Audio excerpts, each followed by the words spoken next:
경전은 재가 되고 그 자리엔 거대한 뱀만이 꿈틀거리고 있었다. 결국 노승의 곁을 지킨 것은 부처가 아닌 탐욕이라는 이름의 뱀이었다. 그날 반법당을 차지한 것은 과연 누구였을까? 탐욕은 언젠가 스스로를 집어삼키는 법이다. 새벽 5시 시산사의 공기는 아직 어둠에 젖어 있었다. 천년의 세월을 간직한 청운사의 새벽은 언제나처럼 깊은 침묵에 잠겨 있었다. 산허리에 아늑하게 자리한 이 작은 사찰에서는 매일 같은 시간에 같은 소리가 울려 퍼졌다. 이른을 훌쩍 넘긴 범진 스님은 단 하루도 새벽 예불을 거른 적이 없었다. 50년 넘게 이 절을 지켜온 그에게 새벽 기도는 숨을 쉬는 것과 같은 일이었다. 법당 앞에 조용히 무릎 꿇고 앉아 묵주를 굴리는 그의 낮은 독경 소리는 이따금 들려오는 산새 소리와 어우러지며 고요한 아침을 열었다. 나무 아미타불 관세음보살 낮고 깊은 목소리가 법당 안을 은은하게 채웠다. 촛불의 그림자가 흔들리며 불상의 온화한 미소를 어루만졌다. 범진 스님의 주름진 손이 묵주알을 하나씩 넘기며 기도를 이어갔다. 이토록 평화로운 아침이 얼마나 귀한 것인지 그는 누구보다 잘 알고 있었다. 예불을 마친 범진 스님은 천천히 몸을 일으켜 법당 안을 정리했다. 불상 뒤편에는 이 절의 가장 귀한 보물천년 묵은 화엄경이 모셔져 있었다. 고려시대부터 청운사에 전해져 내려온 이 경전은 금가루로 쓰인 글씨 하나하나가 보는 이의 마음을 경건하게 만들었다. 범진 스님은 매일 아침 경전 앞에서 잠시 묵상하는 것으로 하루를 시작했다. 선조들의 염원이 깃든 경전을 바라보는 것은 그에게 무엇과도 바꿀 수 없는 위안이었다. 하지만 오늘 아침은 뭔가 달랐다. 경전이 놓여있던 함을 열어본 범진 스님의 얼굴이 삽시간에 굳어졌다. 텅 비어 있었다. 천년 동안 그 자리를 지켜온 성스러운 경전이 감쪽같이 사라진 것이다. 이럴 수가. 범진 스님의 손이 가늘게 떨렸다. 함을 몇 번이고 다시 살피고 주변을 샅샅이 뒤졌지만 경전은 보이지 않았다. 자물쇠는 멀쩡했고 억지로 연 흔적도 없었다. 마치 열쇠를 가진 누군가가 조용히 와서 가져간 듯했다. 범진 스님은 황급히 법당 밖으로 나가 마당을 둘러보았다. 그리고 더욱 기이한 광경과 마주했다. 마당 한가운데 평소 깨끗하게 정돈되어 있던 자갈밭에 이상한 자국이 남아 있었다. 구불구불한 선이 흙바닥에 깊게 패여 있었고 그 주변으로 무지갯빛으로 반짝이는 조각들이 흩어져 있었다. 가까이 다가가 보니 그것은 뱀의 비늘이었다. 그것도 보통 뱀의 것이 아니었다. 엄지손가락만한 거대한 비늘이었다. 대체 무슨 일이 범진 스님은 자리에 주저앉아 그 흔적을 살폈다. 비늘은 아직 축축했고 기묘한 냄새를 풍겼다. 달콤하면서도 비릿한 마치 잘 익은 과일이 썩어가는 듯한 냄새였다. 흙의 파인 자국은 절 뒤편 숲으로 이어져 있었다. 그때 새벽을 알리는 종소리가 산 전체로 울려 퍼졌다. 6시였다. 곧 어린 동자승들이 일어나고 신도들이 하나둘 절을 찾을 시간이었다. 범진 스님은 서둘러 비늘을 주워 담고 마당의 흔적을 쓸어냈다. 아직은 이 일을 다른 사람에게 알릴 때가 아니라고 판단했다. 법당으로 돌아온 범진 스님은 경전이 있던 함을 다시 한번 들여다보았다. 정말 아무것도 남아있지 않았다. 천년의 역사가 하룻밤 사이에 증발해버린 것이다. 그런데 이상했다. 이 절에는 범진 스님과 15살 동자승 도윤 그리고 며칠 전부터 머물고 있는 젊은 스님 한 명이 전부였다. 외부인이 몰래 들어오기 힘든 깊은 산속이었고 법당 열쇠는 오직 범진 스님 자신만이 가지고 있었다. 스님은 품속에서 열쇠를 꺼내 확인했다. 분명 자신의 것이었다. 그렇다면 대체 누가 어떻게 경전을 가져갔단 말인가? 그때 등 뒤에서 발소리가 들렸다. 스승님 벌써 기침하셨습니까? 돌아보니 젊은 스님 선우가 합장하며 다가오고 있었다. 30대 초반으로 보이는 그는 며칠 전 홀연히 나타나 잠시 머물게 해달라고 청했던 인물이었다. 수행을 위해 전국의 사찰을 떠돌고 있다고 했다. 선우 스님 일찍 일어나셨군요. 새벽 공기가 맑아 저도 모르게 눈이 떠졌습니다. 예불은 벌써 마치셨는지요? 선우 스님의 목소리는 부드럽고 따뜻했다. 첫인상부터 호감이 가는 사람이었다. 단정한 용모 깊은 눈빛 차분한 말투까지. 하지만 지금 같은 상황에서 범진 스님은 그 누구도 믿을 수 없었다. 네, 방금 마쳤습니다. 선우 스님도 함께 하시겠습니까? 감사합니다. 그런데 스승님 안색이 좋지 않아 보이십니다. 혹 괜찮으신지요? 선우 스님의 관찰력은 예리했다. 범진 스님은 애써 마음을 다스리며 대답했다. 아, 별일 아닙니다. 나이가 드니 몸이 예전 같지 않아서요. 살펴가십시오. 스승님 같은 어른이 계셔야 이 절이 굳건히 지켜지는 것 아니겠습니까? 그의 말에는 진심이 담겨 있는 듯 했다.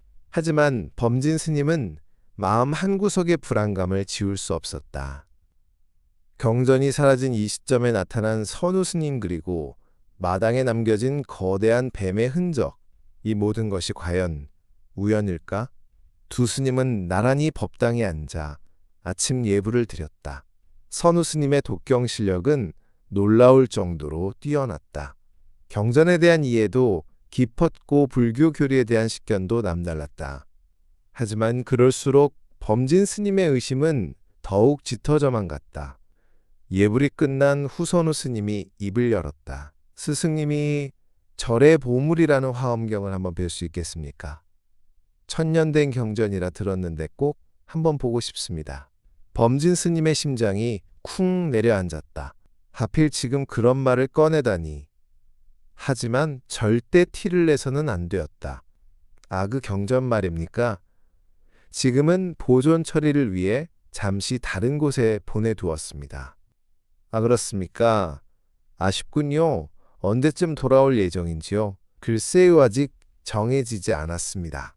범진 스님은 애써 침착함을 유지했지만 선우 스님의 날카로운 시선을 피할 수는 없었다. 마치 모든 것을 꿰뚫어 보고 있는 듯한 눈빛이었다. 그날 하루 종일 범진 스님의 마음은 무거웠다. 경전을 찾아야 했지만 어디서부터 손을 대야 할지 막막했다.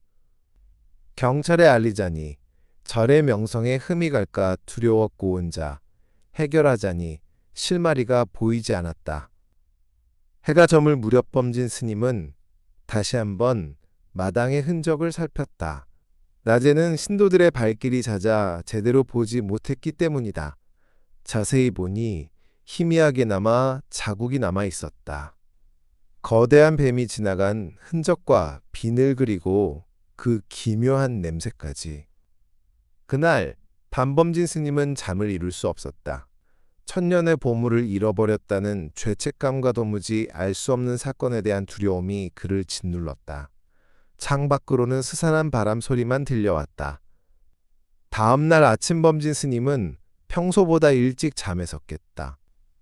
밤새 뒤척이며 설친 탓이었다. 창문 너머로 스며드는 희미한 여명을 바라보며 어젯밤 꿈을 떠올렸다. 거대한 뱀 한 마리가 법당을 휘감고 있는 꿈이었다. 몸을 일으키며 범진 스님은 깊은 한숨을 내쉬었다. 꿈이었지만 너무나 생생했다. 그 뱀의 차가운 눈빛과 비늘에서 풍기던 기묘한 냄새까지도 선명했다. 세수를 마치고 법당으로 향하는 길의 범진 스님은 문득 선우 스님에 대해 다시 생각해 보았다. 그가 이 절에 온 지도 벌써 일주일이 다 되어갔다.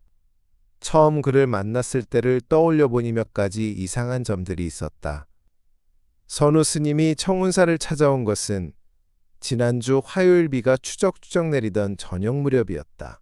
문을 두드리는 소리에 나가보니 젊은 스님 한 명이 흠뻑 젖은 채로 서 있었다. 죄송합니다. 스님 수행차 전국을 다니고 있는데 며칠만 신세질 수 있겠습니까? 당시 선우 스님의 행색은 꽤나 초라했다. 낡은 승복비에 젖은 머리카락 그리고 커다란 배낭을 메고 있었다. 하지만 그의 눈빛만은 유난히 맑고 또렷했다. 물론입니다. 어서 들어오시지요.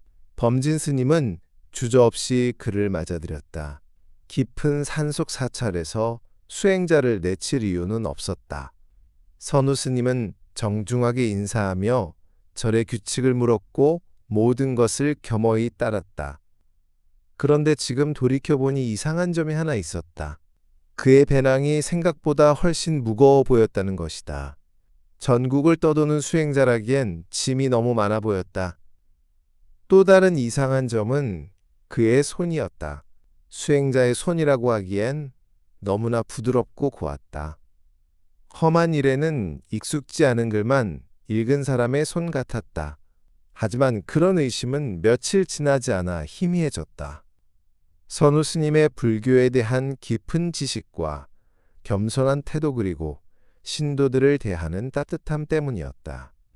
선우 스님이 머문 첫 주말절에는 평소보다 많은 신도들이 찾아왔다. 젊고 학식 높은 스님이 왔다는 소문이 퍼진 모양이었다. 스님 우리 아이가 요즘 통공부에 집중을 못합니다. 스님 남편 사업이 어려워져서 걱정이 많습니다. 신도들의 고민을 들어주는 선우 스님의 모습은 인상적이었다. 각자의 이야기에 진심으로 귀 기울이고 부처님의 가르침을 현실적인 조언으로 알기 쉽게 풀어내는 능력이 탁월했다. 부처님 말씀에 따르면 모든 고통은 집착에서 비롯된다고 합니다. 아이의 성적에 대한 집착을 잠시 내려놓고 그 자체를 있는 그대로 바라봐 주십시오. 사업의 성패 또한 인연에 따른 것입니다. 최선을 다하시되 결과에 연연하지 마십시오. 그럴 때 오히려 더 좋은 길이 열릴 것입니다. 선우 스님의 말 한마디 한마디는 신도들의 마음에 큰 울림을 주었다. 그들은 연신 감사 인사를 하며 돌아갔고 입소문을 타고 더 많은 사람들이 절을 찾기 시작했다. 범진 스님은 처음에는 그저 기뻤다. 오랜만에 절에 활기가 도는 것 같았기 때문이다. 하지만 시간이 지날수록 어딘지 모를 불안감이 피어올랐다. 선우 스님이 너무 완벽했기 때문이다. 불경에 대한 해박한 지식 신도들을 대하는 능숙한 태도 심지어 절의 허드렛일까지.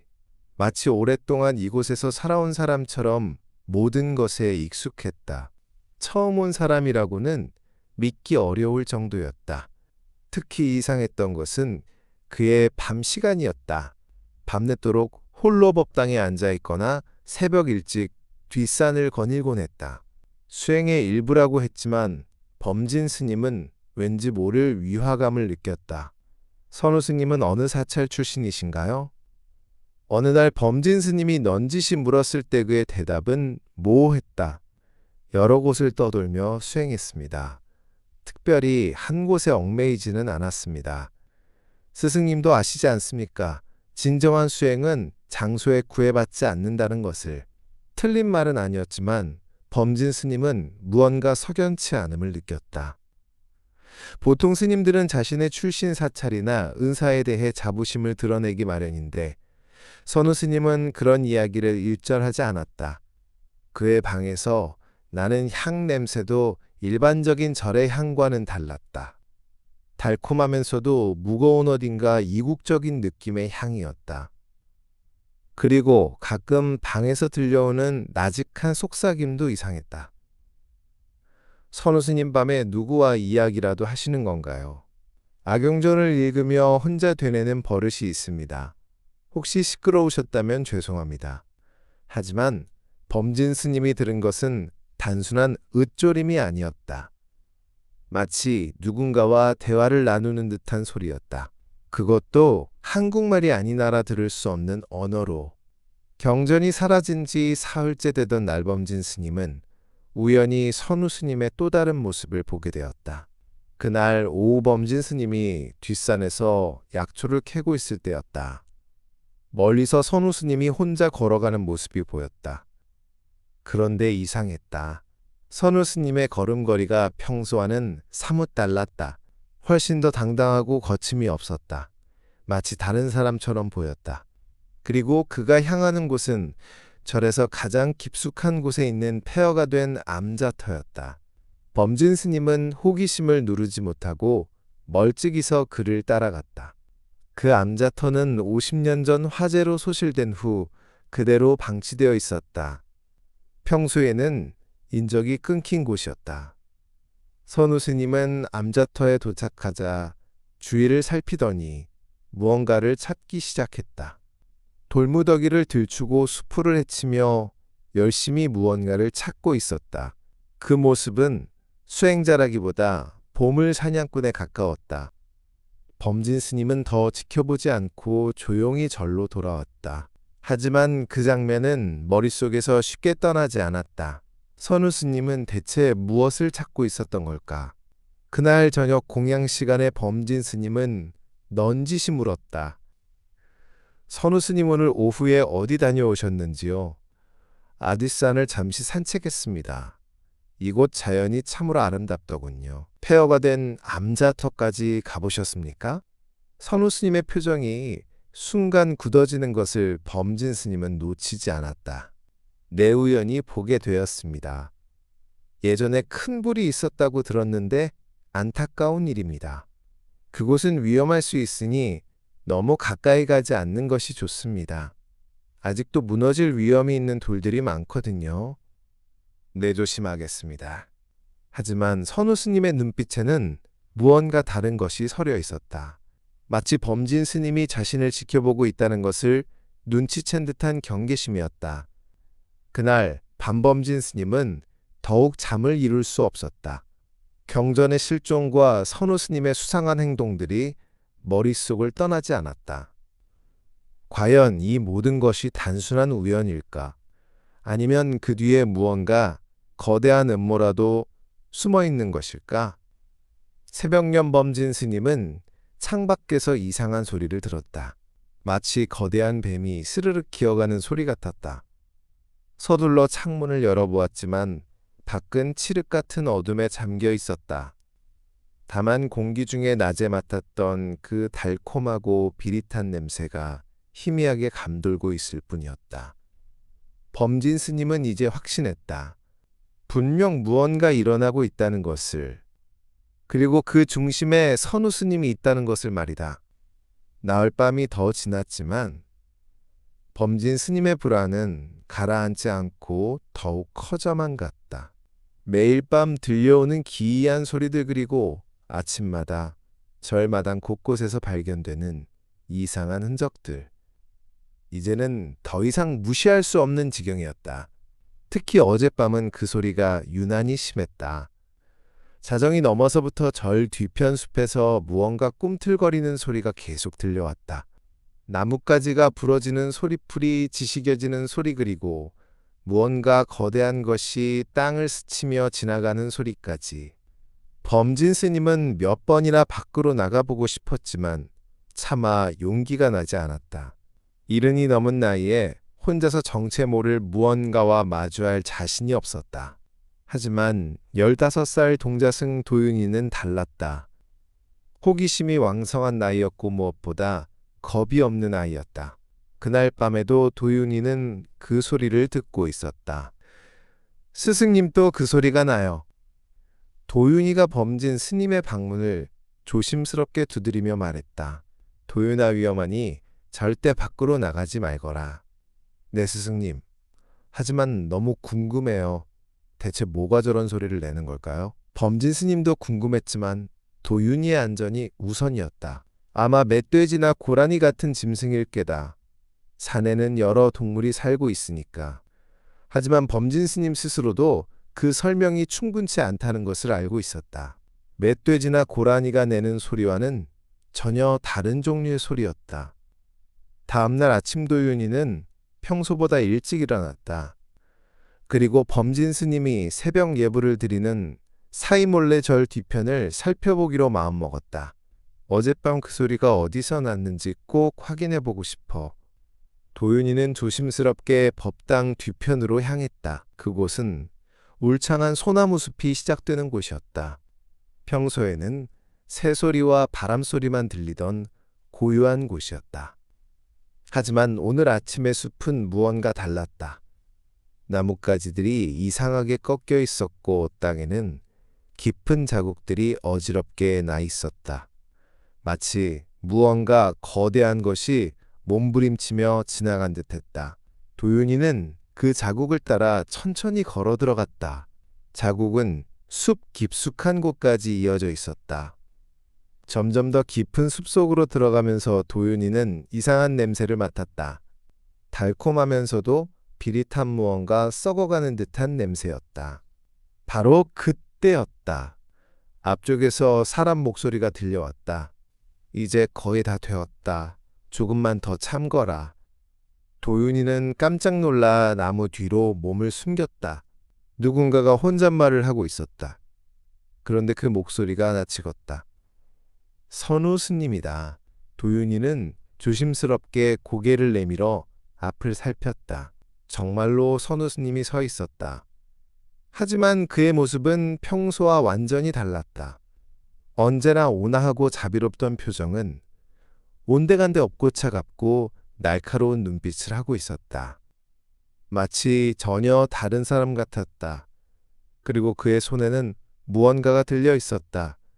자세히 보니 그것은 며칠 전 사라진 경전이었다. 천년 묵은 화엄경. 드디어 찾았다. 이걸로 모든 것이 시작될 것이다. 선우 스님이 경전을 쓰다듬으며 중얼거렸다.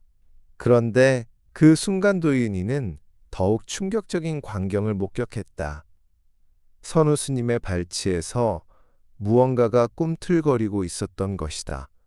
처음에는 나무 그림자인 줄 알았는데 자세히 보니 그게 아니었다. 거대한 구렁이었다. 그것도 보통 뱀이 아니라 사람 허리만한 굵기의 거대한 구렁이었다.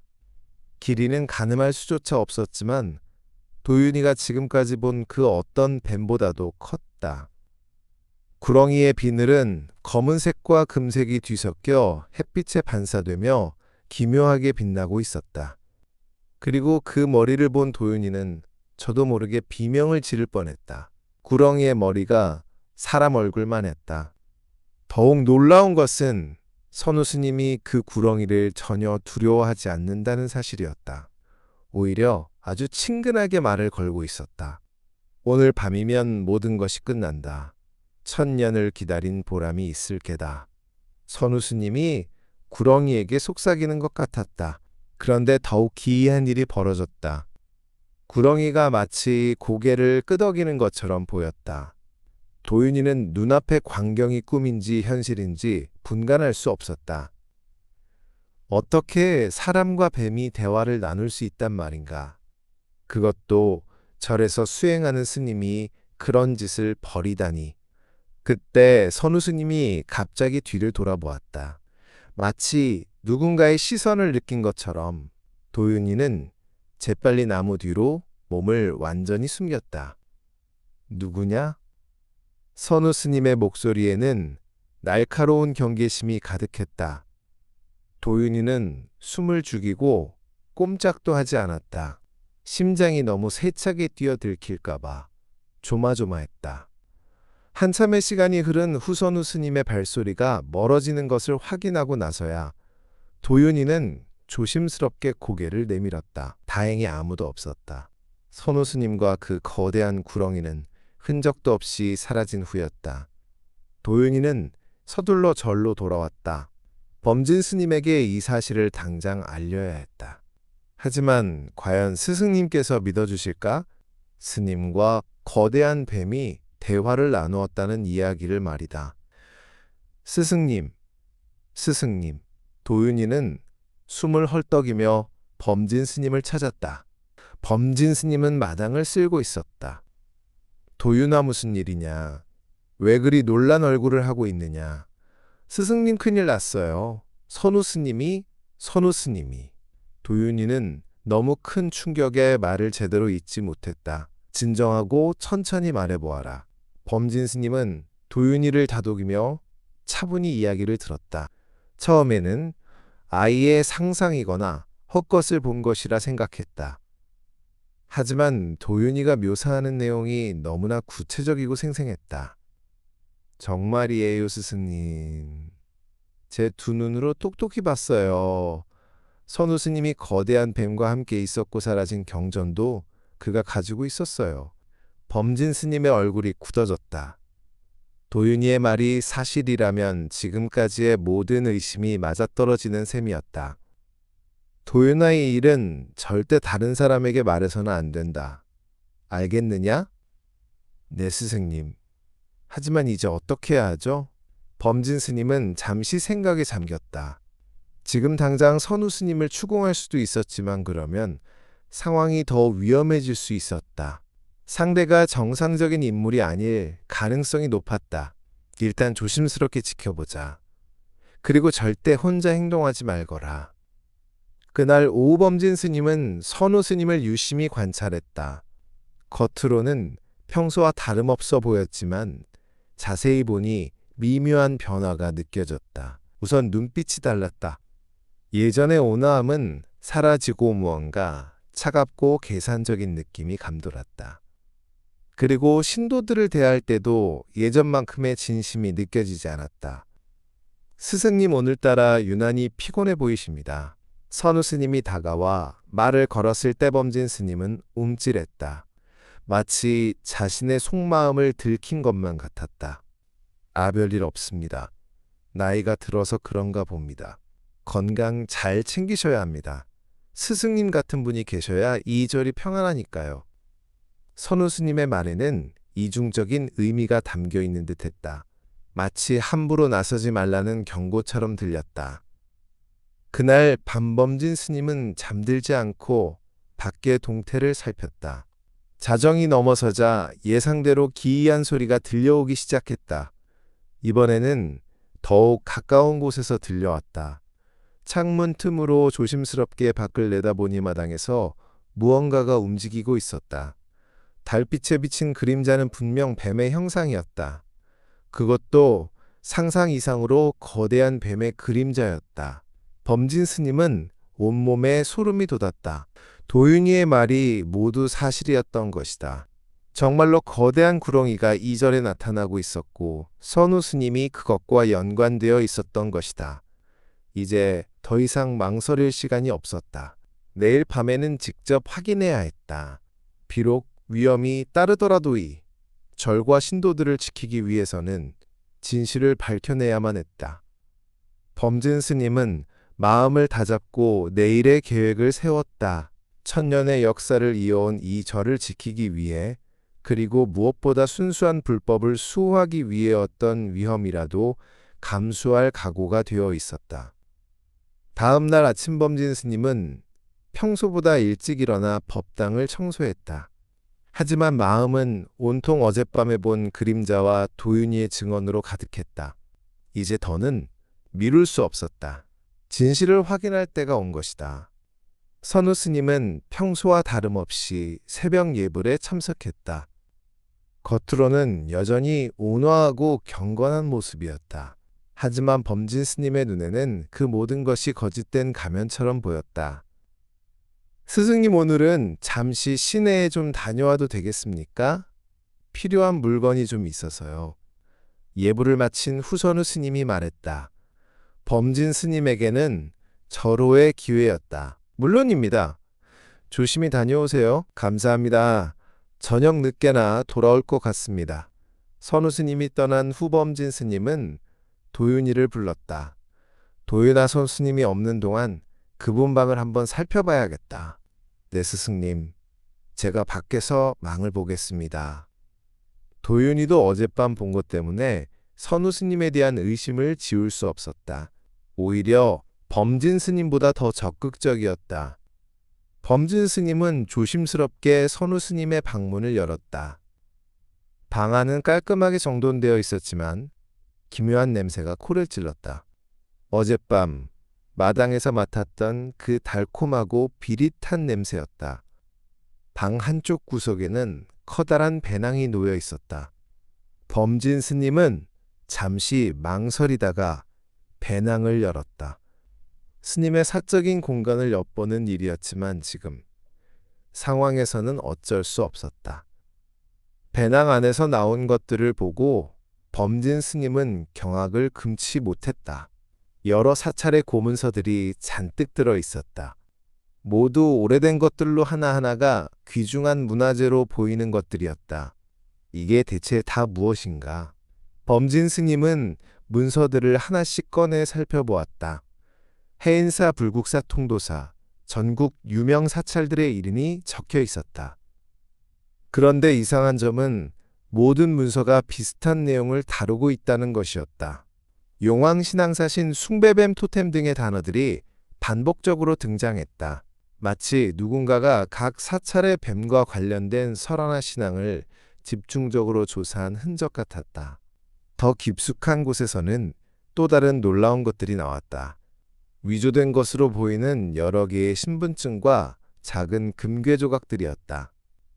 신분증은 모두 다른 이름으로 되어 있었지만 사진은 전부 선우 스님의 얼굴이었다. 김선우, 박선우, 이선우 모두 선우라는 이름은 같았지만 성씨는 제각각이었다. 마치 여러 신분을 오가며 활동하는 사람 같았다. 그때 배낭 맨 밑에서 범진 스님은 가장 충격적인 것을 발견했다. 찢어진 종이 조각이었는데 자세히 보니 화엄경의 표지 일부였다. 역시 선우 스님이 경전을 가져간 것이 맞았구나. 범진 스님의 손이 분노로 떨렸다. 천년을 지켜온 소중한 경전을 누군가 의도적으로 훼손했다는 사실에 피가 거꾸로 솟는 듯했다. 더 자세히 살펴보니 작은 수첩 한 권이 눈에 띄었다. 수첩을 펼치자 온통 한문과 산스크리트어 그리고 알 수 없는 기호들로 가득했다. 마치 어떤 주술서처럼 보였다. 수첩의 마지막 장에 한국어로 쓴 글귀가 있었다. 9번째 사찰에서 드디어 찾았다. 천년 묵은 경전의 힘이라면 충분할 것이다. 이제 마지막 의식만 남았다.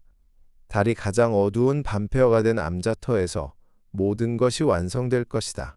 범진 스님은 온몸의 전율을 느꼈다. 선우 스님이 단순한 도둑이 아니라 무언가 훨씬 더 끔찍한 일을 꾸미고 있다는 것을 깨달았다. 그때 도윤이의 다급한 목소리가 들려왔다. 스승님, 선우 스님이 돌아오고 있어요. 범진 스님은 서둘러 모든 것을 원래대로 되돌려 놓고 방에서 나왔다. 하지만 마음은 천갈래 만갈래로 찢어지는 듯했다. 이제 어떻게 해야 한단 말인가? 잠시 후 선우 스님이 돌아왔다. 평소와 다름없는 모습이었지만 범진 스님의 눈에는 모든 것이 다르게 보였다. 다녀왔습니다, 스승님. 수고하셨습니다. 별일은 없으셨고요. 내 필요한 것들을 잘 구해왔습니다. 선우 스님의 손에는 작은 꾸러미가 들려 있었다. 무엇인지는 알 수 없었지만 그 안에서 기묘한 냄새가 새어나왔다. 그날 저녁 공양 시간 범진 스님은 선우 스님을 조심스럽게 살폈다. 혹시 자신이 방을 뒤졌다는 것을 눈치채는가 걱정되었다. 스승님, 오늘따라 안색이 좋지 않으십니다. 어디 편찮으신 곳이라도 있으신지요? 선우 스님의 말에 범진 스님은 가슴이 철렁했다. 혹시 들킨 것일까? 아닙니다. 괜찮습니다. 조금 피곤할 뿐입니다. 그러십니까? 그런데 제 방에서 혹시 이상한 냄새가 나지 않았는지요? 오늘 아침부터 계속 신경이 쓰여서 말입니다. 범진 스님의 심장이 쿵 내려앉았다. 선우 스님이 자신의 방이 뒤져졌다는 것을 알아챈 것 같았다. 특별히 느끼지 못했습니다. 혹 환기를 제대로 시키지 않아서 그런 것은 아닐는지요? 그럴 수도 있겠습니다. 산속이라 습기가 많아서 말이죠. 하지만 선우 스님의 눈빛에는 의심이 가득했다. 범진 스님은 최대한 태연한 척했지만 등줄기에는 식은땀이 흘렀다. 공양을 마친 후 선우 스님이 입을 열었다. 스승님, 오늘 밤에는 특별한 수행을 해보려 합니다. 혹시 방해가 되지는 않을는지요? 무슨 수행이신가요? 밤새 명상하며 경전을 외우는 수행입니다. 혹 소음이 날 수도 있을 것 같아 미리 말씀드립니다. 범진 스님은 직감적으로 알았다. 오늘 밤이 바로 수첩에 적혀 있던 그날이라는 것을. 달이 뜨지 않는 금은밤이었다. 물론입니다. 수행에 방해되지 않도록 조심하겠습니다. 감사합니다. 그럼 일찍 쉬십시오. 선우 스님이 자신의 방으로 들어간 후 범진 스님은 도윤이를 불렀다. 도윤아, 오늘 밤 무슨 일이 있어도 절대 밖으로 나오면 안 된다. 알겠느냐? 네, 스승님. 그런데 대체 무슨 일이 일어나는 건가요? 나도 잘 모르겠다.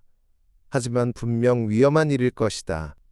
범진 스님은 도윤이를 안전한 곳에 머물게 한 후자신만의 계획을 세웠다.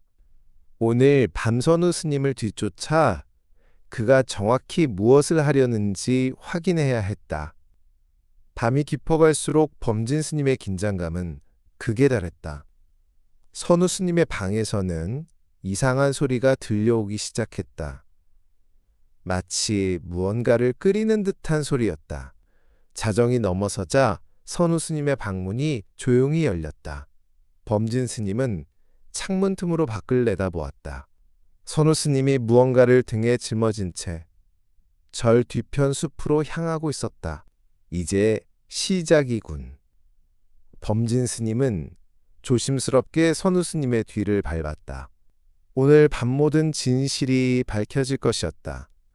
자정을 넘긴 시각범진 스님은 소리 없이 방문을 열고 밖으로 나섰다. 달빛 하나 없는 캄캄한 밤이었지만 오히려 그것이 미행하기에는 더 좋은 조건이었다. 선우 스님의 모습은 이미 어둠 속으로 사라졌지만 그가 향한 방향은 분명했다. 범진 스님은 천천히 절 뒤편 숲으로 들어섰다.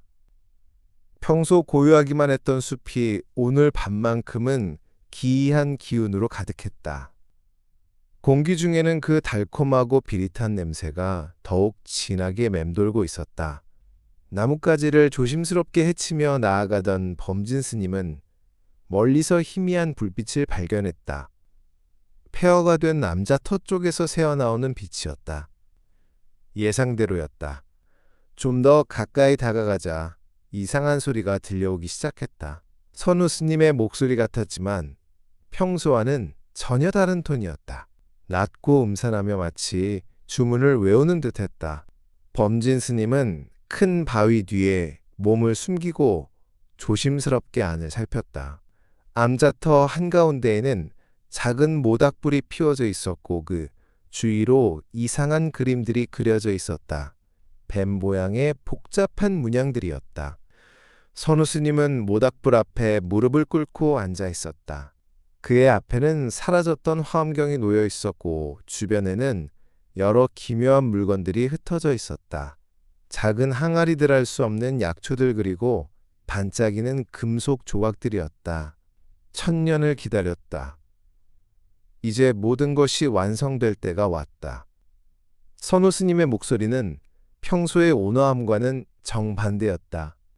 차갑고 날카로우며 어딘가 사악한 기운마저 느껴졌다. 그때 범진 스님은 더욱 충격적인 광경을 목격했다. 선우 스님의 등 뒤에서 거대한 그림자가 꿈틀거리기 시작한 것이다. 도윤이가 말했던 그 구렁이가 나타나고 있었다. 하지만 실제로 본 구렁이는 도윤이의 설명보다 훨씬 더 무시무시했다. 길이가 10m는 좋게 넘어 보였고 굵기는 장정의 허리와 맞먹었다. 비늘은 어둠 속에서도 기묘한 빛을 발하고 있었다. 가장 소름 끼치는 것은 구렁이의 머리였다. 분명 뱀의 머리였지만 어딘지 모르게 사람의 얼굴과 닮은 특징들이 섞여 있었다. 그리고 그 두 눈에는 명백한 지성이 깃들어 있었다. 드디어 왔구나. 선우 스님이 구렁이를 향해 말했다. 그러자 구렁이가 실제로 고개를 끄덕이는 것을 범진 스님은 똑똑히 보았다. 천년 묵은 경전의 힘이라면 충분할 것이다. 이제 네가 원하던 육신을 얻을 수 있을 게다. 선우 스님이 화엄경을 들어올리며 말했다. 그 순간 경전에서 이상한 빛이 뿜어져 나오기 시작했다. 금색과 검은색이 뒤섞인 불길한 빛이었다. 구렁이는 그 빛을 보더니 만족스러운 듯 몸을 뒤틀었다. 그러면서 입에서 기묘한 소리를 내기 시작했다. 마치 사람이 말을 하려는 듯한 소리였다. 오래 기다렸다. 범진 스님은 자신의 귀를 의심했다. 구렁이가 정말로 말을 하고 있었다. 어눌하고 부자연스러웠지만 분명한 인간의 언어였다. 곧 완성될 것이다. 이 경전의 힘을 빌려 너는 인간의 몸을 얻고 그리고 나는. 선우 스님이 말을 멈추고 구렁이를 바라보았다. 그의 눈빛에는 탐욕과 야망이 가득했다. 나는 네가 가진 신통력을 얻게 될 것이다. 서로가 원하는 것을 얻는 완벽한 거래지. 범진 스님은 이제 모든 상황을 이해하기 시작했다. 선우 스님과 구렁이가 끔찍한 거래를 하려 하고 있었다. 구렁이는 인간의 몸을, 선우 스님은 구렁이의 초자연적인 힘을 원하고 있었던 것이다. 그런데 경전 하나로 충분할까? 구렁이가 의심스러운 듯 물었다. 걱정 마라. 이건 단순한 경전이 아니다. 1000년 동안 수많은 스님들의 정성과 기도가 담긴 물건이다. 그 영험함이면 충분하고도 남을 것이다. 선우 스님이 확신에 찬 목소리로 대답했다. 그러면서 항아리 하나를 열어 이상한 액체를 경전 위에 뿌리기 시작했다. 액체가 경전에 닿자 빛은 더욱 강렬해졌다. 동시에 공기 중의 냄새도 더욱 지독해졌다. 범진 스님은 구역질이 치밀었다. 이제 시작하자. 선우 스님이 알 수 없는 주문을 외우기 시작했다. 한문도 산스크리트어도 아닌 완전히 낯선 언어였다. 구렁이도 함께 기묘한 소리를 내기 시작했다. 그때 놀라운 일이 벌어졌다. 경전에서 뿜어져 나오던 빛이 점점 강해지더니 마치 살아있는 생물처럼 꿈틀거리기 시작했다. 그 빛은 천천히 구렁이를 향해 뻗어나갔다. 빛이 구렁이의 몸에 닿자 구렁이는 온몸을 부르르 떨며 경련을 일으켰다. 고통스러워하는 것 같기도 하고 황홀해하는 것 같기도 했다. 비늘이 하나씩 떨어져 나가면서 그 자리에 사람의 피부 같은 것이 드러나기 시작했다. 성공하고 있어. 선우 스님이 흥분된 목소리로 외치며 주문을 더욱 빠르게 외웠다. 하지만 범진 스님이 보기에는 무언가 잘못되고 있는 것 같았다. 구렁이의 변화가 예상과는 다른 방향으로 흘러가고 있었다. 온전한 인간의 모습이 아니라 오히려 더욱 기괴한 형태로 변해가고 있었다. 뭔가 이상하다. 구렁이도 당황하는 듯했다. 자신의 몸에 일어나는 변화를 제어하지 못하는 것 같았다. 걱정하지 마라. 과정일 뿐이다. 하지만 선우 스님의 목소리에도 불안감이 섞여 있었다. 분명 계획과는 다른 일이 벌어지고 있었다. 갑자기 구렁이가 괴로운 비명을 지르기 시작했다. 인간도 뱀도 아닌 기괴한 울음소리였다. 그 소리는 밤의 정적을 찢으며 산 전체에 울려 퍼졌다. 경전에서 나오는 빛도 점점 불안정해지기 시작했다. 처음에 영롱한 금빛은 사라지고 점점 검붉은 색으로 변해가고 있었다. 안 돼. 이건 계획이 없던 일이야. 선우 스님이 당황하며 소리쳤다.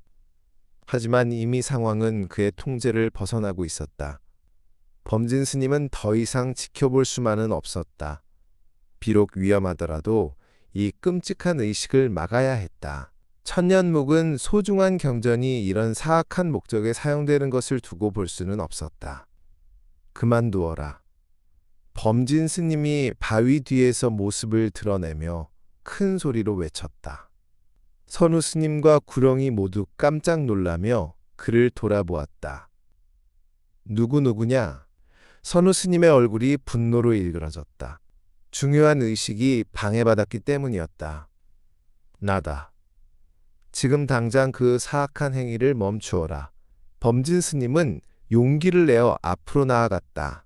비록 상대가 두려운 존재들이었지 만정이와 신념 앞에서는 물러설 수 없었다. 선우 스님의 얼굴에 차가운 미소가 떠올랐다. 더 이상 가면을 쓸 필요가 없어진 것이었다. 범진 스님이 암자터로 걸어 나오자 모닥불의 붉은 빛이 그의 주름진 얼굴을 비췄다. 일은 넘은 노승이었지만 그 순간만큼은 흔들림 없는 의지가 온몸에서 뿜어져 나왔다. 선우 스님은 천천히 일어섰다. 그의 얼굴에서는 평소의 온화한 미소가 완전히 사라져 있었다.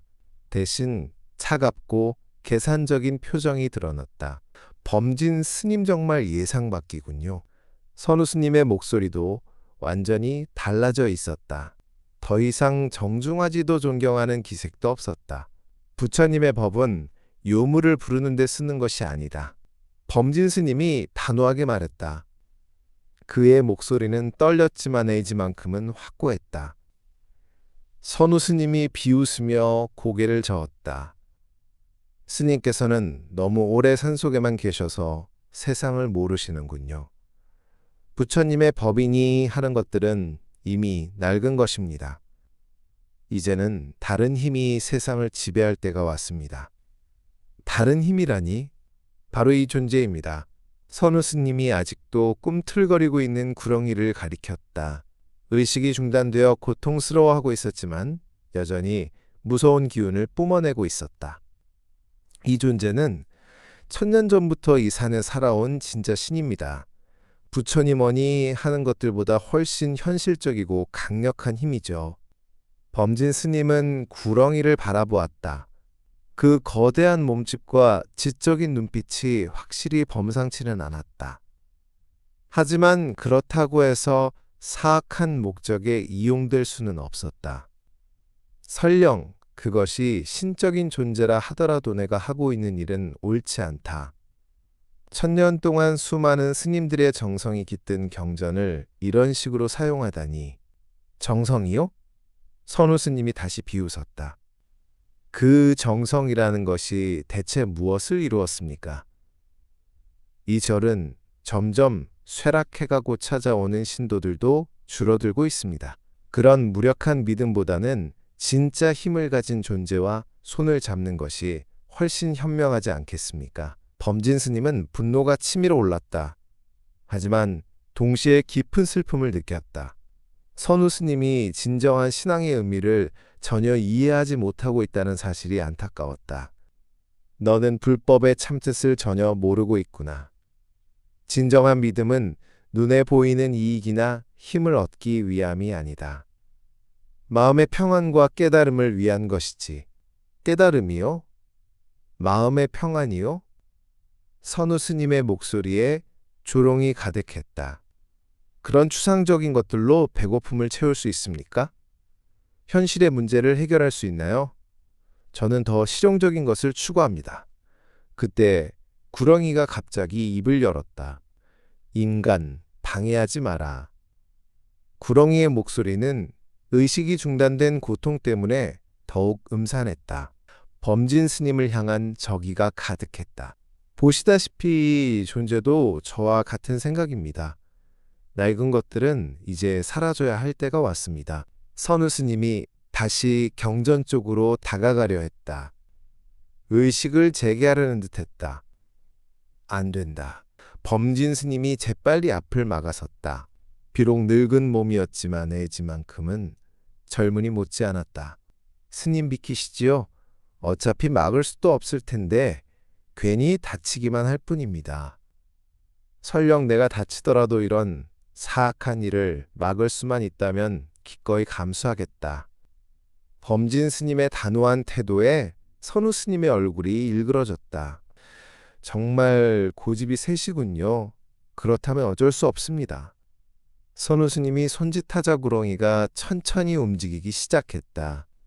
아직 의식이 완전히 끝나지 않아 고통스러워하면서 도주인의 명령에는 따르려는 듯했다. 이 존재의 힘을 직접 경험해 보시죠. 구렁이가 범진 스님을 향해 천천히 기어왔다. 거대한 몸집과 차가운 눈빛이 압도적이었다.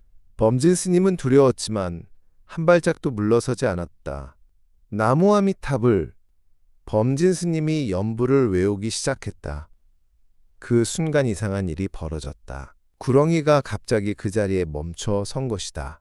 뭐야? 왜 멈춘 거지? 선우 스님이 당황했다. 구렁이는 범진 스님의 연불 소리를 듣고 무언가 혼란스러워하는 것 같았다. 관세음보살, 범진 스님이 계속해서 연불을 이어갔다. 그러자 구렁이의 눈빛이 흔들리기 시작했다. 마치 무언가 아득한 기억이 되살아나는 듯 했다. 설마 너는 예전에 이 절에서 범진 스님이 문득 깨달음을 얻은 듯 구렁이를 바라보았다. 너도 예전에는 이 절에서 불법을 들었구나. 그래서 연불 소리에 반응하는 것이다. 구렁이의 눈에서 갑자기 눈물 같은 것이 흘러내렸다. 그리고 힘없는 목소리로 말했다. 기억이 난다. 예전에 스님들의 자비로운 목소리. 선우 스님이 깜짝 놀랐다. 전혀 계획이 없던 일이었다. 정신 차려. 그런 것들은 이미 과거의 일이야. 하지만 구렁이는 더 이상 선우 스님의 말을 듣지 않는 것 같았다. 범진 스님의 연불 소리에 완전히 빠져 있었다. 그때 선우 스님이 갑자기 분노에 찬 표정을 지었다. 이럴 줄 알았으면 처음부터 다른 방법을 썼어야 했는데. 선우 스님이 허리춤에서 작은 칼을 꺼내 들었다. 평소에는 숨겨두고 있던 것 같았다. 스님께서 방해하신다면 직접 해결하는 수밖에요. 선우 스님이 칼을 들고 범진 스님에게 다가왔다. 그의 눈빛에는 더 이상 망설임이 없었다. 하지만 바로 그 순간 예상치 못한 일이 벌어졌다. 구렁이가 갑자기 몸을 뒤틀어 선우 스님에게로 방향을 돌린 것이다. 뭐 하는 짓이야? 선우 스님이 놀라 소리쳤다. 구렁이의 눈빛이 완전히 바뀌어 있었다. 더 이상 선우 스님을 주인으로 보는 것 같지 않았다. 오히려 깊은 적대감이 서려 있었다.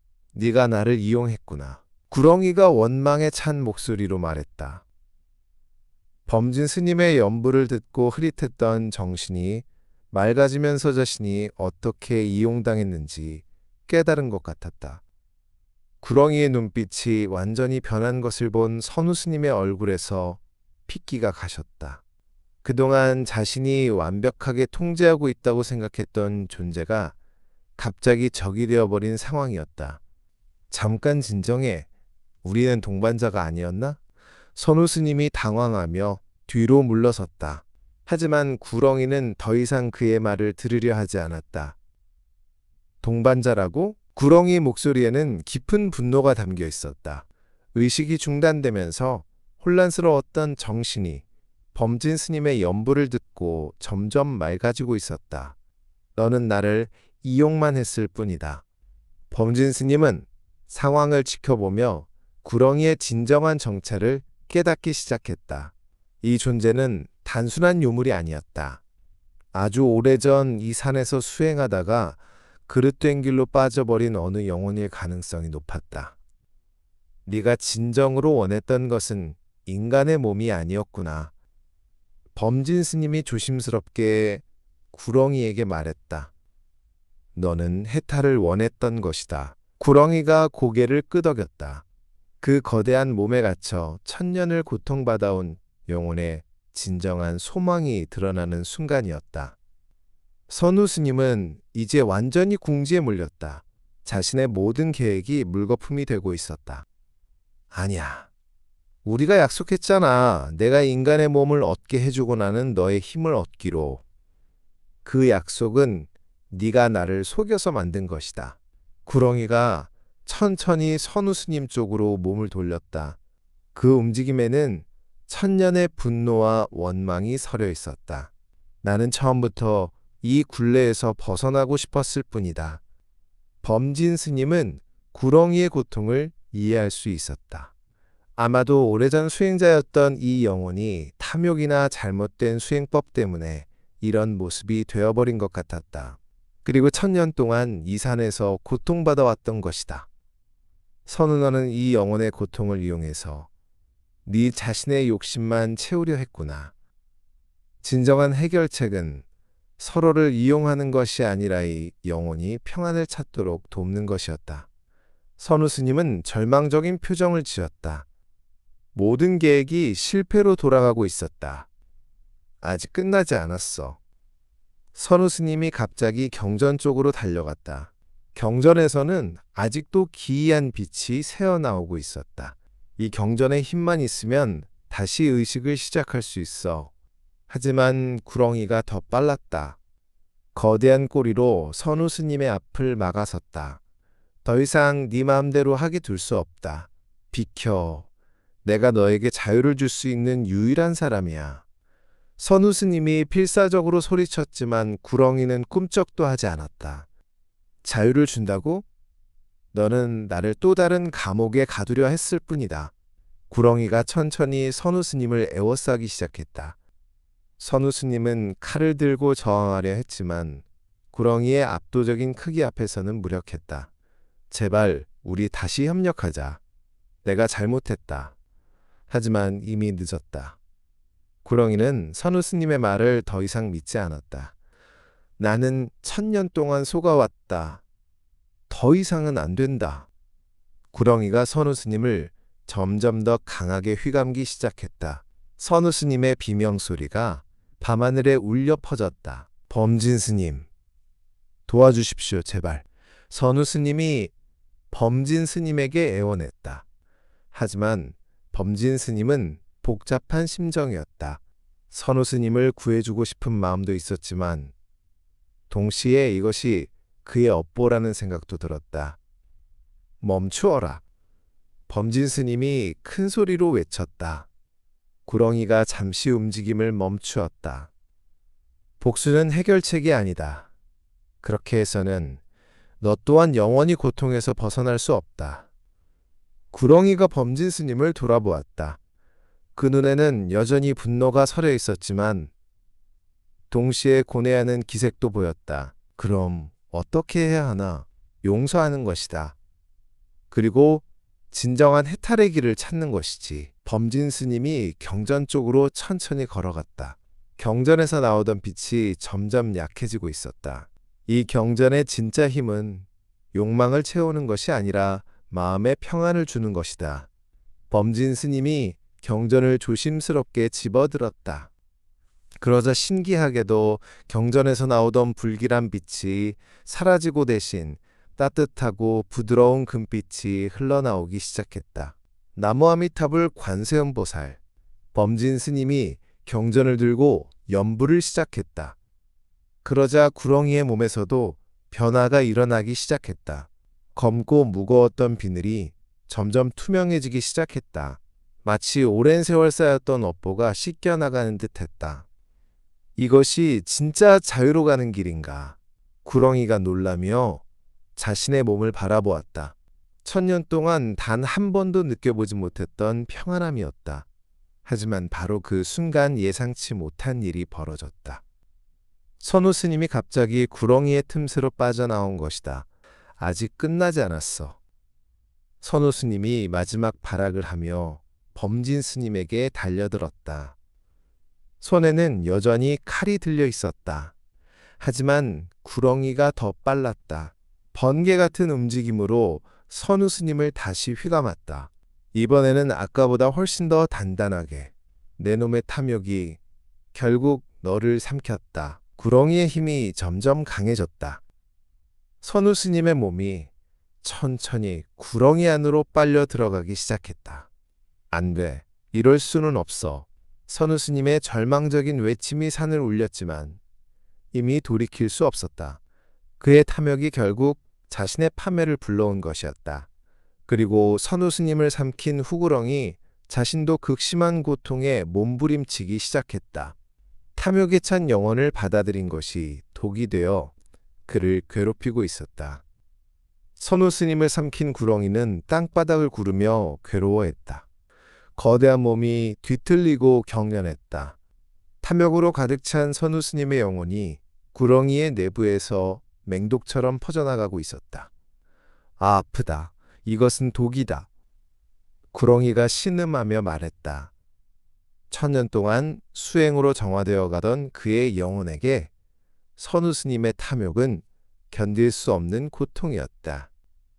범진 스님은 구렁이의 고통을 지켜보며 안타까워했다. 복수를 택한 순간 구렁이 자신도 파멸의 길을 걷게 된 것이었다. 진정한 해탈은 복수가 아니라 용서에서 비롯되는 것인데, 범진 스님이 한숨을 내쉬며 경전을 더욱 굳게 껴안고 간절히 연불을 시작했다. 나무아미타불, 이 영혼이 고통에서 벗어날 수 있도록 도와주소서. 범진 스님의 연불 소리가 폐허가 된 암자터에 울려 퍼졌다. 그 소리에는 지난 50년간 쌓아온 깊은 신심과 자비가 담겨 있었다. 신기하게도 구렁이의 고통이 조금씩 가라앉기 시작했다. 범진 스님의 진심 어린 기도가 그의 영혼에 닿고 있었던 것이다. 스님 감사합니다. 이제야 진정한 평안을 느낍니다. 구렁이의 목소리가 점점 평온해져 갔다. 분노와 원망이 사라지고 그 자리에 깊은 감사가 차올랐다. 하지만 저는 너무 많은 죄를 지었습니다. 어떻게 용서받을 수 있을까요? 범진 스님이 구렁이에게 다가가 그의 거대한 머리를 부드럽게 쓰다듬었다. 진심으로 참여하는 마음이면 충분하다. 부처님께서는 모든 중생을 구원하고자 하시니까. 그때 구렁이의 몸에서 더욱 놀라운 변화가 일어났다. 검은 비늘이 하나씩 떨어져 나가더니 그 자리에서 따뜻한 빛이 새어나오기 시작했다. 이것은 정말 해탈인가요? 구렁이의 목소리에는 경이로움이 가득했다. 천년 동안 꿈꿔왔던 자유가 마침내 현실이 되고 있었다. 그렇다. 너는 이제 진정으로 자유로워질 것이다. 범진 스님이 미소를 지으며 말했다. 경전을 통해 전해지는 부처님의 자비가 고통받던 영혼을 구원하고 있었다. 구렁이의 몸이 점점 투명해지더니 마침내 순수한 빛의 형태로 변해갔다. 그 과정에서 선우 스님을 삼켰던 독 또한 함께 정화되어 사라졌다. 스님 마지막으로 한 가지만 부탁드려도 되겠습니까? 무엇이든 말해보아라. 이 산에 작은 연못을 하나 만들어 주십시오. 훗날 이곳을 찾는 사람들이 마음을 씻을 수 있도록 말입니다. 범진 스님은 고개를 끄덕였다. 구렁이의 마지막 소원이 자신을 위한 것이 아니라 다른 사람들을 위한 것이라는 대서그의 영혼이 진정으로 정화되었음을 알 수 있었다. 약속하겠다. 그리고 그 연못에서 많은 이들이 마음의 평안을 찾도록 하겠다. 구렁이가 마지막으로 환한 미소를 짓는 듯했다. 그리고 따뜻한 빛 속으로 완전히 사라져갔다. 천년의 고통이 마침내 끝나는 순간이었다. 폐허가 된 암자터에는 고요함이 찾아왔다. 모닥불도 꺼지고기이한 냄새도 사라졌다. 오직 범진 스님과 경전만이 남아있었다. 범진 스님은 경전을 소중히 품에 안고 절로 돌아왔다. 어느새 동이 터오고 있었다.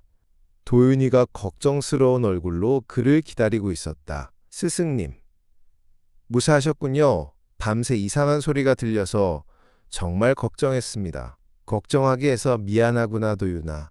이제 모든 것이 해결되었다. 범진 스님은 경전을 다시 법당의 함 안에 고이 모셨다.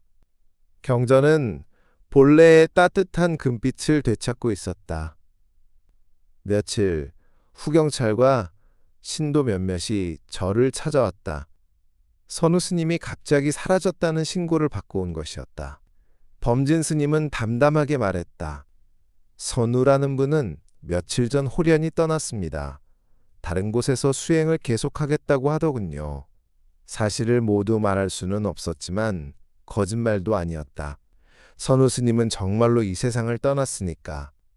다만 그가 원했던 방식은 아니었지만 말이다. 그런데 스님이 연못은 언제 만드신 겁니까? 한 신도가 절 뒤편에 새로 생긴 맑은 연못을 가리키며 물었다. 그것은 최근에 만든 것입니다. 마음을 정화하는 공간으로 삼고자 했습니다. 범진 스님이 미소 지으며 대답했다. 구렁이와의 약속을 지킨 것이었다. 연못 주변에는 아름다운 연꽃이 피어 있었다. 맑은 물에 비친 하늘과 구름이 더없이 평화로워 보였다. 그날 오후 범진 스님은 신도들에게 법문을 했다. 여러분, 진정한 수행이란 무엇일까요? 겉모습을 화려하게 꾸미는 것도 신통한 힘을 얻는 것도 아닙니다. 신도들이 숨죽여 귀를 기울였다. 진정한 수행은 마음에서 비롯됩니다. 탐욕과 분노 어리석음을 버리고 자비와 지혜를 기르는 것이지요. 겉으로는 스님의 모습을 하고 있어도 마음에 탐욕이 가득하다면 그것은 진정한 수행자가 아닙니다. 한 신도가 손을 들고 물었다. 스님, 그럼 저희는 어떻게 해야 진정한 수행을 할 수 있을까요? 먼저 자신의 마음을 들여다보십시오. 무엇을 진정으로 원하는지, 그 욕망이 올바른 것인지 성찰해 보는 것입니다. 그리고 다른 이의 고통에 공감하며 도울 수 있는 방법을 찾아보세요. 범진 스님이 새로 만든 연못을 가리켰다. 저 연못을 보십시오. 맑고 고요하지만 세상 모든 것을 비춰줍니다. 우리의 마음도 저와 같아야 합니다. 탐욕과 분노로 흐려지지 않고 항상 맑은 상태를 유지해야 하는 것이지요. 신도들이 고개를 끄덕였다. 범진 스님의 말씀이 가슴 깊이 와닿았다. 그리고 무엇보다 중요한 것은 용서입니다. 자신을 용서하고 다른 사람을 용서하는 것이지요. 복수나 원망은 결국 자기 자신을 파멸시킬 뿐입니다. 범진 스님의 눈에는 깊은 지혜가 담겨 있었다. 지난밤의 사건을 통해 더욱 깊은 깨달음을 얻은 것이었다. 법문이 끝난 후 신도들이 하나둘 연못가로 가서 마음을 정화하는 시간을 가졌다. 맑은 물을 바라보며 각자의 마음을 돌아보는 모습이었다. 도윤이가 범진 스님에게 다가와 물었다. 스승님, 선우 스님은 정말 어디로 간 건가요? 범진 스님이 도윤이의 머리를 부드럽게 쓰다듬으며 말했다. 선우는 자신이 선택한 길을 간 것이다. 우리는 그의 선택을 기억하며 더욱 바른 길을 가도록 노력해야 한다. 네, 스승님. 저도 진정한 수행자가 되고 싶어요. 그 마음가짐이면 충분하다, 도윤아. 해가 저물어가는 저녁, 범진 스님은 새로 만든 연못가에 앉아 있었다. 연꽃들이 저녁 노을에 물들어 더욱 아름답게 보였다. 이제 정말 평화가 찾아왔구나. 범진 스님이 혼자 중얼거렸다. 천년을 지켜온 경전도 제자리를 찾았고 고통받던 영혼도 해탈을 얻었다. 무엇보다 이 사건을 통해 진정한 신앙이 무엇인지 다시 한번 깨달을 수 있었다. 그날 밤부터 청운사에는 진정한 평화가 찾아왔다. 더 이상 이상한 소리도 기괴한 냄새도 나지 않았다. 대신 맑은 연못에서는 개구리들의 평화로운 울음소리가 들려왔다. 몇 달 후 연못 이야기가 입소문을 타면서 더 많은 사람들이 저를 찾아오기 시작했다. 마음의 평안을 얻고 싶어 하는 사람들이었다. 범진 스님은 그들 모두를 따뜻하게 맞이했다. 그리고 진정한 수행의 의미에 대해 이야기해 주었다. 진심이 없는 수행은 결국 독이 됩니다. 겉모습은 수행자일지라도 마음에 탐욕이 있으면 결국 파멸하게 되지요. 하지만 진심으로 깨달음을 추구한다면 어떤 어려움도 극복할 수 있습니다. 신도들은 범진 스님의 말씀을 마음 깊이 새겼다. 그리고 연못가에서 자신의 마음을 정화하는 시간을 가졌다. 이렇게 청운사는 다시 생기를 되찾았다. 천년의 전통이 이어지는 이 작은 절에서 진정한 불법의 가르침이 계속해서 전해져 나갔다. 범진 스님은 매일 아침 연못가에서 경전을 읽으며 하루를 시작했다. 그리고 해탈을 얻은 구렁이의 영혼을 위해 조용히 기도했다. 모든 중생이 고통에서 벗어나 진정한 평안을 얻기를. 이것이 범진 스님의 변함없는 소원이었다. 그리고 그 소원은 이 작은 산사에서 조용히 하지만 확실하게 이루어져 가고 있었다.